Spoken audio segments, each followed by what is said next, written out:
Hello बच्चों, solution के इस लास्ट वीडियो लेक्चर में हम लोग देखेंगे एबनॉर्मल मॉलिक्यूलर वेट और वांट ऑफ फैक्टर। ठीक है, ये क्या होता है? देखो जरा ध्यान से समझिए बात को। कोलिगेटिव प्रॉपर्टी से थोड़ा रिलेशन है इसका, है ना, अणुसंख्य गुणधर्म से। कोई ऐसा सॉल्यूशन है, इस सॉल्यूशन में कोई नॉन इलेक्ट्रोलाइट मिलाया गया है ना, नॉन इलेक्ट्रोलाइट, विद्युत अनपघट्य मिलाया गया है। ठीक है, ये विद्युत अनपघट्य है जिसके जलीय विलयन में विद्युत धारा प्रवाहित नहीं की जा सकती, उसे क्या कहेंगे? नॉन इलेक्ट्रोलाइट, आवासशील नॉन इलेक्ट्रोलाइट। इसके लिए जो मान, जैसे हमने क्या किया, नॉन इलेक्ट्रोलाइट ऐसे NaCl है ना, NaCl ये तो नॉन इलेक्ट्रोलाइट नहीं, चीनी जैसे हो गया ना, शुगर, ये शुगर है, यह शुगर इसमें मिलाई गई। ठीक है, तो इसका अणुभार जो था 342। इस विलयन में भी हमने जब कैलकुलेट किया फार्मूले की सहायता से m = वह भी 342 आया। मतलब क्या हुआ, इसमें जो ऑब्जर्व है और जो कैलकुलेट है, तो ये जो ऑब्जर्व मतलब जो हमें पहले से पता है ना, तो ऑब्जर्व जो हमें ऑब्जर्व है, जो ऑब्जर्व है, जो पता है ना कि इसका इतना होता है, और जो हमने कैलकुलेट किया है ना, जो हमने कैलकुलेट किया वह दोनों समान हुआ, वह दोनों समान हुआ, तब तो कहेंगे इसके ऑब्जर्व मान, इसके कैलकुलेट मान दोनों समान हैं। और इस पर हमें ऐसी बात नहीं कि हमें इस पर यह कहना पड़ेगा इसका गुणधर्म अलग भिन्न हो रहा है, जितना था उतना मिल रहा है, सीधा समान असमान की कोई बातें नहीं है, सब अणुभार सब समान ही मिल रहा है कैलकुलेट करने पर अपसामान्य अणुभार क्या है? जैसे इसमें सामान्य अणुभार चलेगा, चाहे उसको विलयन से पहले, मिलाने से पहले, या इसमें कहें तो सामान्य आ रहा है। लेकिन यहाँ क्या होगा, अपसामान्य में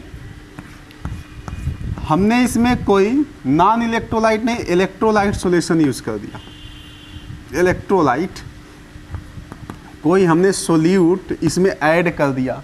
अब जैसे हम इसमें कोई इलेक्ट्रोलाइट सोल्यूट ऐड करेंगे तो या तो वह एसोसिएट होगा या डिसोसिएट होगा, या तो वह इसमें जुड़ जाएगा या तो इसमें यह, देखो इसमें क्या हुआ, इसमें इसका संगुणन होगा या वियोजन होगा। घुलने के बाद घुलेगा, घुलने के बाद कुछ समय बाद जो विलेय पदार्थ है या तो संगुणित हो जाएगा या वियोजित हो जाएगा। और इस संगुणन और वियोजन के फलस्वरूप इसका जो अणुभार है, जितना हम पहले से अणुभार इसका कैलकुलेट किए हैं, अब यहाँ ऑब्जर्व किए हैं, अब यहाँ कैलकुलेट किए, दोनों में अंतर आ गया, दोनों में अंतर आ गया। इसी अंतर को हम लोग कहते हैं अपसामान्य अणुभार, है ना।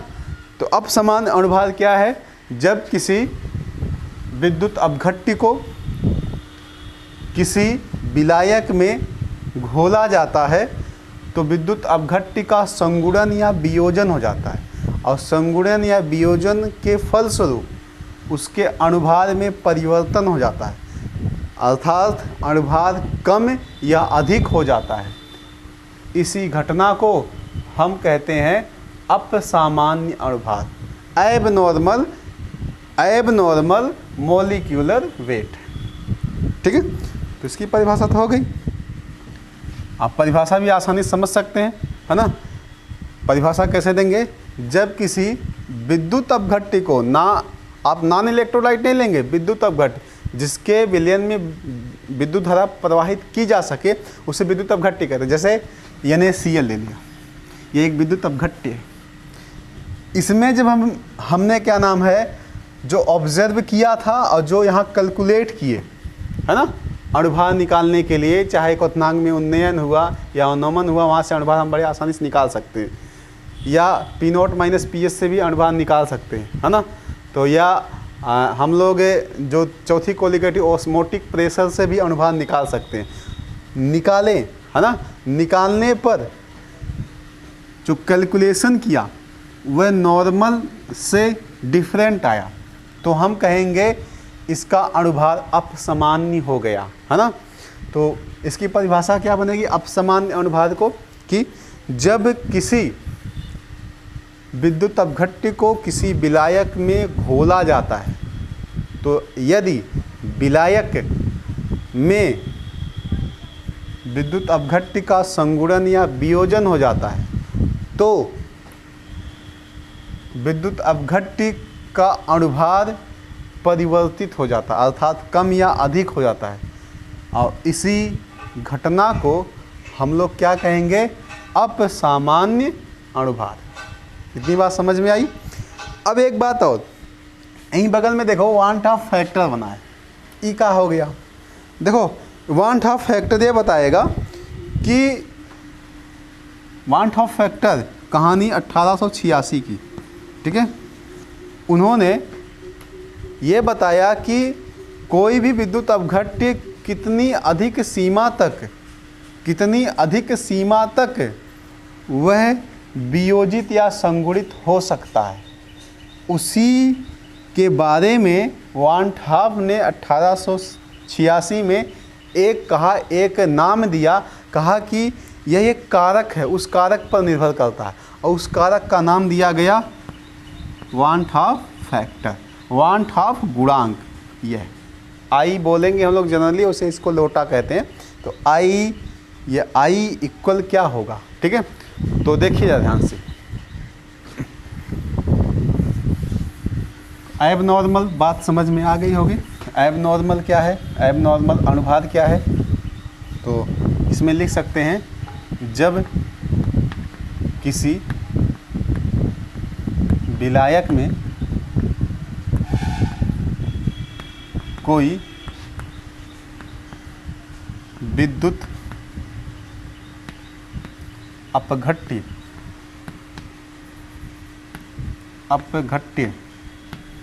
पदार्थ, ब्रैकेट में जैसे हम लोग बोल सकते हैं NaCl, है ना, ऐसे एक एग्जाम्पल बहुत मिलाया जाता है,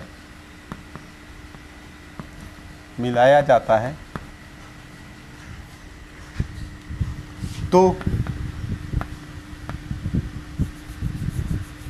मिला जाता है यदि, अच्छा लिखेंगे, यदि विद्युत अपघट्य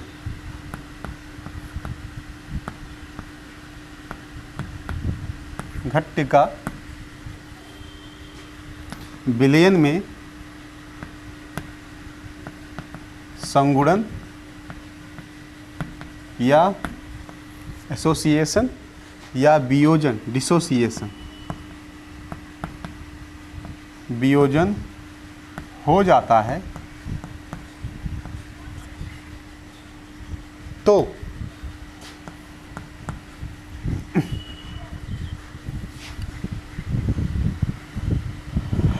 विलेय पदार्थ के अणुभार में परिवर्तन हो जाता है,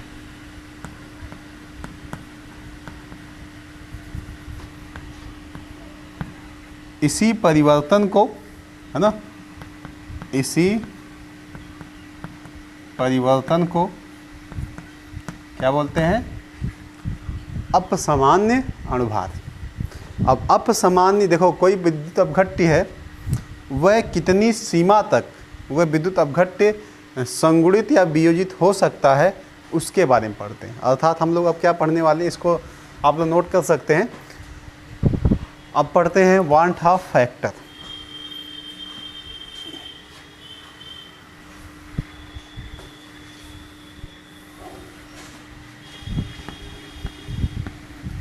वांट, ऐसे लिखेंगे वांट ऑफ, हाफ है, हाफ नहीं है। अब आपको शायद पता होना चाहिए ये जो वांट हाफ हैं, जब से नोबेल पुरस्कार चला है, नोबेल प्राइज़ जब से चली है ना, नोबेल पुरस्कार जब से चला है, पहले साल 1901 से नोबेल पुरस्कार स्टार्ट हुआ है। 1901 में सबसे पहला नोबेल पुरस्कार रसायन क्षेत्र का पाने वाले यही हैं, वांट हाफ।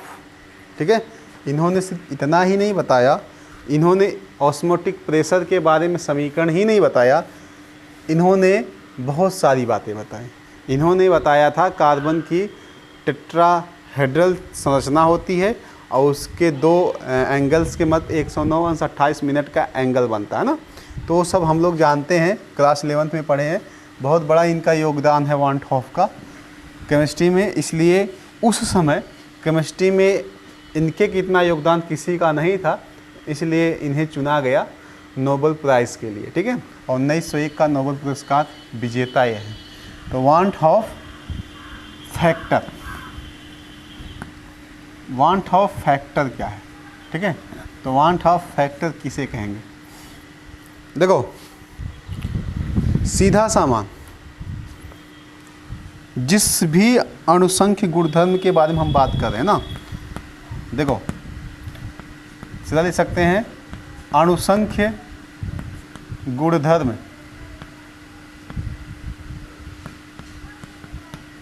का प्रेक्षित मान, प्रेक्षित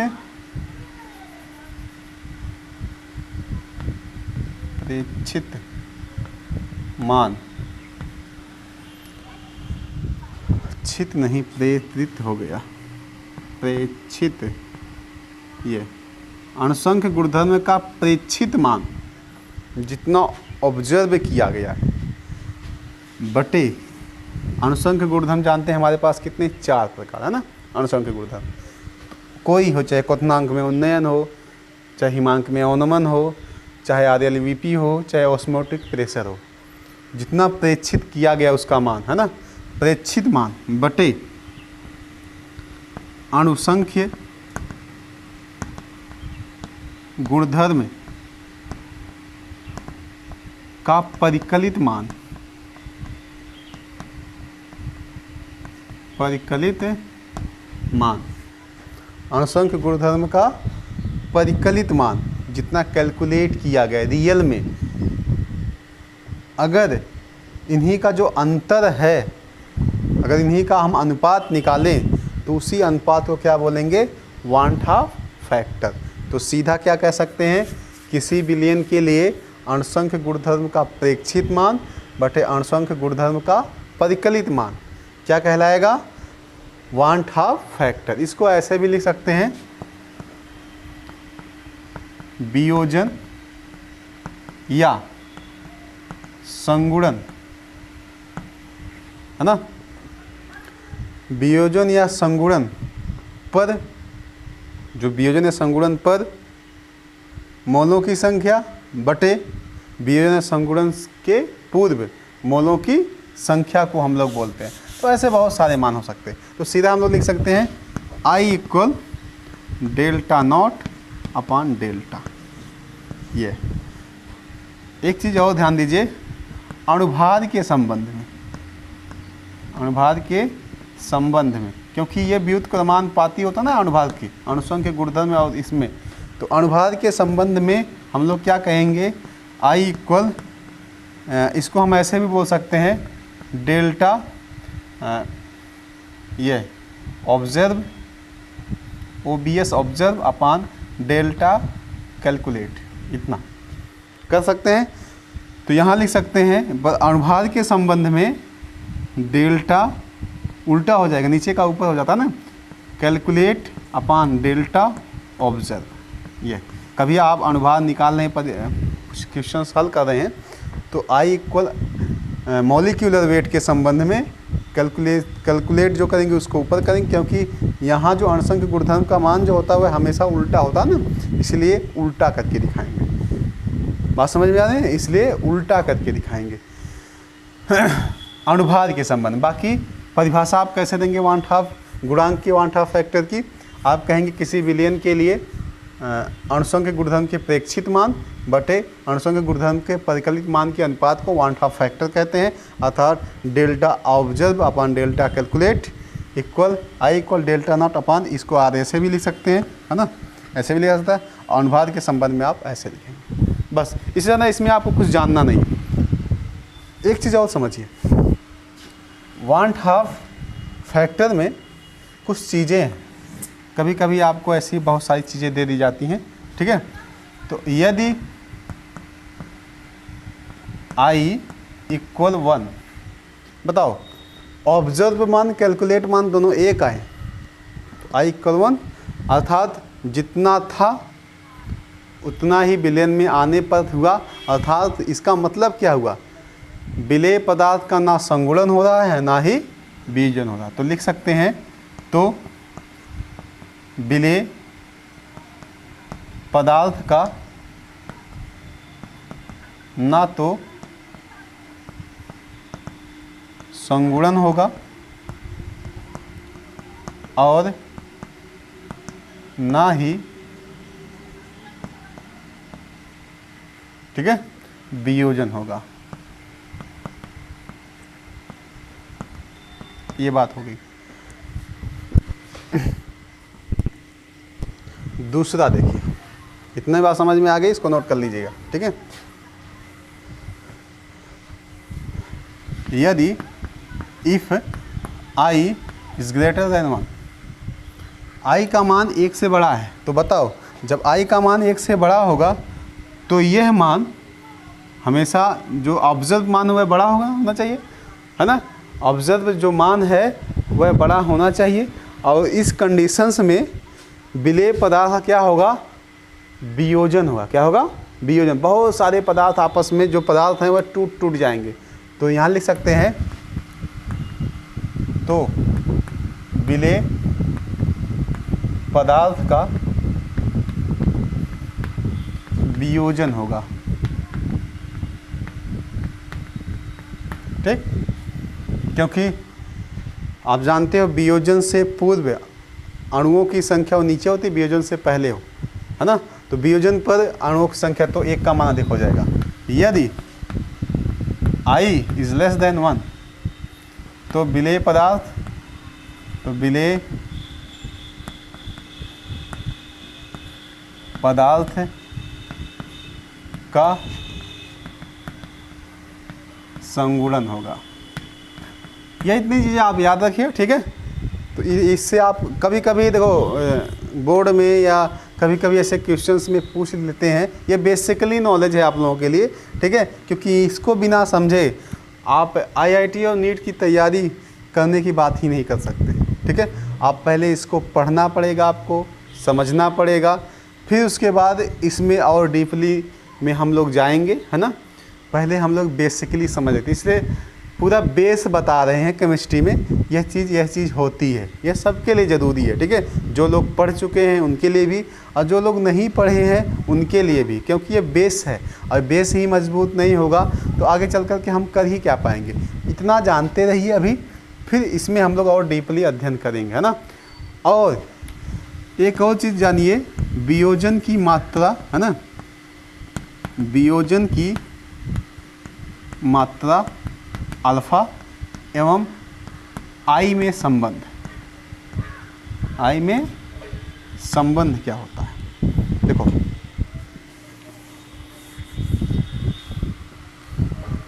ये इसको भी जानते रहिए, वियोजन पर अगर कोई विद्युत अपघट्य वियोजित हो रहा है तो आई इक्वल होगा 1 + n-1 इंटू अल्फ़ा, ये ठीक। n क्या है, जितने अणु विद्युत अपघट्य के जितने अणु आयनों की संख्या है, विद्युत अपघट्य में उपस्थित कुल आयनों की संख्या है ना। यह हो गया। संगुणन पर संगुणित हो जाए तब क्या होगा, I इक्वल 1 + 1/n, बस यही हो जाएगा, into n into 1 into alpha. इसको याद रखिए ना, ये वियोजन और संगुणन, इसको नोट कर सकते हैं आप लोग। और कुछ और हम आपको क्वेश्चंस दे रहे हैं और उसी में हमें बताना है 1/2 फैक्टर कितना है, देख कर बताएंगे ना 1/2 फैक्टर कितना है इसके लिए। और उसी के बेस पर देखो 1/2 जो फैक्टर होता है आई प्रोपोर्शनल परासरण दाब है ना, परासरण दाब, इसको यहाँ लिखते हैं, इसको नोट कर लीजिए, फिर यहाँ लिखते हैं आई प्रोपोर्शनल परासरण दाब, और क्या कह सकते हैं आई प्रोपोर्शनल क्वथनांक में उन्नयन,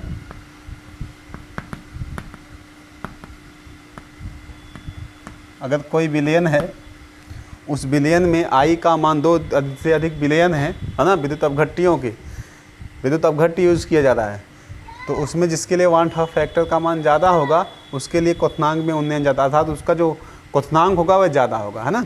अभी कुछ क्वेश्चंस आएंगे आपके सामने ऐसे, आई प्रोपोर्शनल, चारों कोलिगेटिव प्रॉपर्टीज होगी ना, आई प्रोपोर्शनल हिमांक में अवनमन, हिमांक में अवनमन, और आई इक्वल वाष्प दाब, वाष्प दाब में अवनमन, किसका वाष्प दाब कम है, यह अवनमन, ये चीज़ें आपको जानना होगा। हाँ अब देखिए कुछ और चीज़ें हमने लिख दिया ऐसे K2SO4 है ना, KCl, K4 FeCN6, ऐसे मान लीजिए विद्युत अपघटक कार्य कर रहा है, S3PO4, ऐसे लिख दिया चीनी,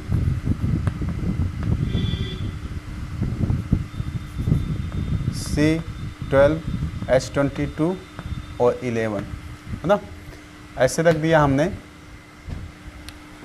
ग्लूकोज, ग्लूकोज का सूत्र सबको पता है, ऐसे रख दिया हमने HNO3 और एक H2SO4, हमने कहा इन सब के लिए 1/2 फैक्टर निकालो,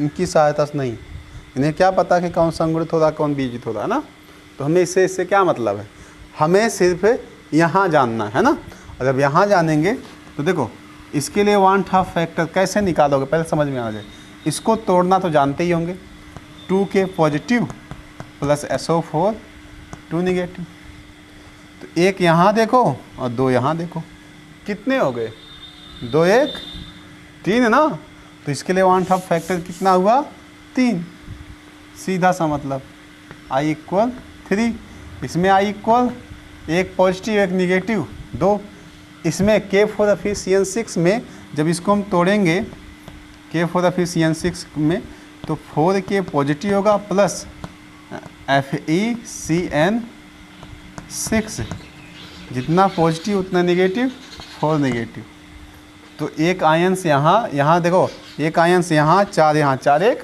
5, I इक्वल कितना हो जाएगा 5, यहाँ देखिए 3 पॉजिटिव PO4 3 निगेटिव, तो एक PO4 3 निगेटिव और 3H पॉजिटिव 3 1 4 हो जाएगा I का मान।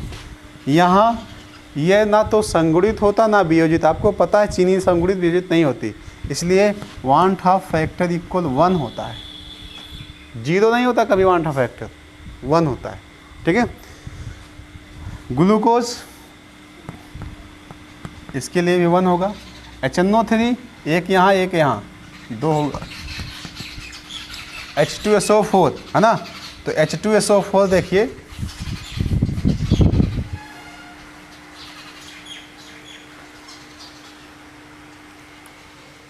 देखो H2SO4 के लिए I इक्वल कितना, I इक्वल 2 और यहाँ 1 एक आयंस इसका और 2 मॉलिक्यूल्स इसके, है ना, तो 2 1 3, ऐसे आसानी से निकाल सकते हैं 1/2 फैक्टर।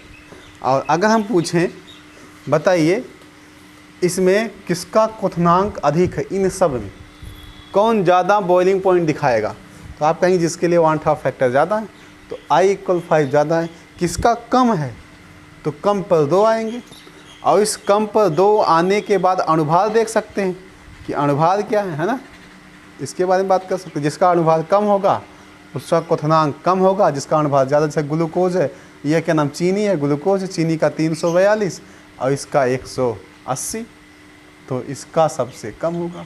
ठीक है, ऐसे किसका वाष्प दाब सबसे अधिक है इसमें, तो बताइए किसका वाष्प दाब अधिक है, तो जिसमें 1/2 फैक्टर ज़्यादा होगा उसमें वाष्प दाब सबसे अधिक होगा। इसके लिए किसका कम है तो वही बात फिर, है ना। तो ऐसे बहुत सारे क्वेश्चंस आपके बुक में हैं, उसको हल करिए। ठीक है, एक चीज़ और समावेश कर देते हैं, है ना। 1/2 फैक्टर का अणुसंख्य गुणधर्म में समावेश, यही हमारी लास्ट हेडिंग है और इसी को समझ लीजिए, है ना, अध्याय समाप्त हो जाएगा। I का अणुसंख्य गुण धर्म में समावेश, I का अणुसंख्य गुणधर्म में समावेश। देखो चारों कोलिगेटिव प्रॉपर्टीज दिखते हैं अणुसंख्य गुणधर्म। पहली है P0 - PS/P0, है ना, पहली इक्वल, आप जानते हैं mole fraction of solute, n/n plus N। यह दूसरी हमारी कोलिगेटिव प्रॉपर्टीज है delta TB equal KB m for molality, है ना। तीसरी कोलिगेटिव प्रॉपर्टीज है delta TF equal KF m, और चौथी कोलिगेटिव प्रॉपर्टीज है पाई इक्वल CRT। ये 4 कोलिगेटिव प्रॉपर्टीज। इसमें I का मान कहाँ होगा, देखो I का मान वहाँ होगा जहाँ विलय के मोलों की संख्या होगी, तो विलय के मोलों की संख्या यहाँ है, यहाँ है। हम लोग इसका समावेश कर सकते हैं, हम इसको ऐसे भी लिखते हैं ना, नॉर्मल इननॉर्मल सॉल्यूशन, है ना। तो P0 - PS अपन जब PS कर देंगे तो हम यहाँ I सामने कर देंगे, तो हम यहाँ I लिख सकते हैं यहाँ, और यहाँ नहीं, ये विलायक के मोलों संख्या, है ना, तो यहाँ कर सकते हैं। अथवा हम और S को ऐसे भी लिख सकते हैं, अगर स्मॉल n बटे कैपिटल N लिख रहे हैं तब केवल यही होगा, है ना। यहाँ कहाँ होगा, देखो मोलैलिटी में विलय के मोलों की संख्या है तो यहीं लगाएंगे, यहाँ पर भी है, यहाँ लगाएंगे, और यहाँ लगाएंगे। ठीक है, समावेश कर दें। और कुछ ऐसे क्वेश्चंस आए, कहा जाए आप बताइए इसके लिए मान क्या होगा, तो कैसे निकालोगे, है ना। एक क्वेश्चंस करते हैं, बस एक क्वेश्चन करने के सारी बातें समझ लेंगे।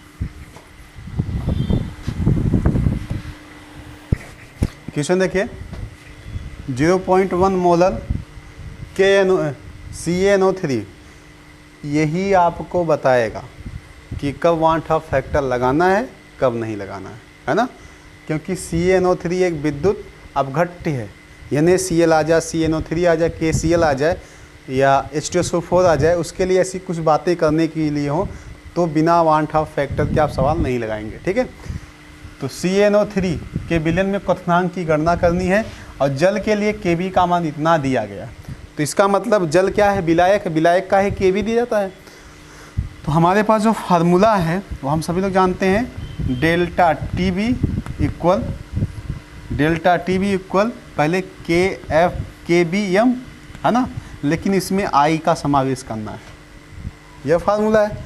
और जब यहाँ से हम डेल्टा TB निकाल लेंगे तो डेल्टा TB निकालने के बाद क्या करते हैं, आप जानते हो क्वथनांक की बात हो रही है, जब क्वथनांक की बात T0 माइनस T0 होता है ना, T - T0 क्वथनांक के संबंध में, अगर वह हिमांक के संबंध हो तो टी नॉट माइनस टी होता है, क्योंकि बिलियन क्वथनांक बढ़ा तो बड़े में से कम को घटाते हैं।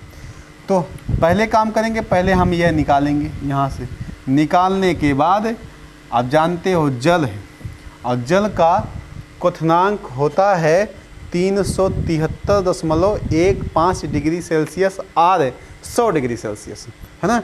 तो इसके स्थान पे हम यहाँ रखेंगे और उस विलयन का क्वथनांक हम लोग टी का मान निकाल लेंगे। तो सबसे पहली बात हमें डेल्टा टी बी चाहिए, और उसके लिए हमें पास क्या दिया गया है, गिवन क्वेश्चन में गिवन यम इक्वल मोलता इक्वल, ये मोललिटी है, इसका लिखते हैं मोललिटी इक्वल 0.1, है ना, मोल पर केजी, है ना, इतना दिया है। अब आई इक्वल सीधा लिख सकते हैं KNO3 होल ट्वाइस के लिए आई इक्वल कितना है, देखो आई इक्वल इसके लिए है, यहाँ 2 बनेगा, यहाँ 2 पॉजिटिव बनेगा, यहाँ 2NO3 1 नेगेटिव बनेगा, तो 2 यहाँ और 1 यहाँ, 2 1 3 हो गया, ठीक है। और क्या दिया गया हमें दिया गया है KB इक्वल 0.52। अतः क्या करेंगे हम लोग, डेल्टा TB इक्वल IKF यम, सॉरी KB यम, एफ कह रहे हैं, बॉइलिंग पॉइंट है। तो डेल्टा TB इक्वल I का मान 3 है, KB का मान 0.52 है, और यम का मान 0.1 है, ठीक है। तो डेल्टा TB इक्वल 3 गुणे, ये गुणा है 3 गुणे, इसका गुणा करेंगे 0.1 इधर आ जाएगा, केवल 0.052 इतना हो जाएगा। डेल्टा TB इक्वल 52 तिहाई 50 तिहाई 150, 52 तिहाई 156, 156 तो होगा, पर 3 अंक के बाद दशमलव, है ना, तो हो जाएगा इतना केल्विन, 0.156 केल्विन आ गया, ठीक है। अब अभी सवाल ख़त्म नहीं है, क्वथनांक विलयन के क्वथनांक अर्थात टी का मान निकालना है। तो तथा डेल्टा TB इक्वल क्या होता है, T माइनस T नॉट। हमें क्या निकालना है, T, और T नॉट हमको पता है,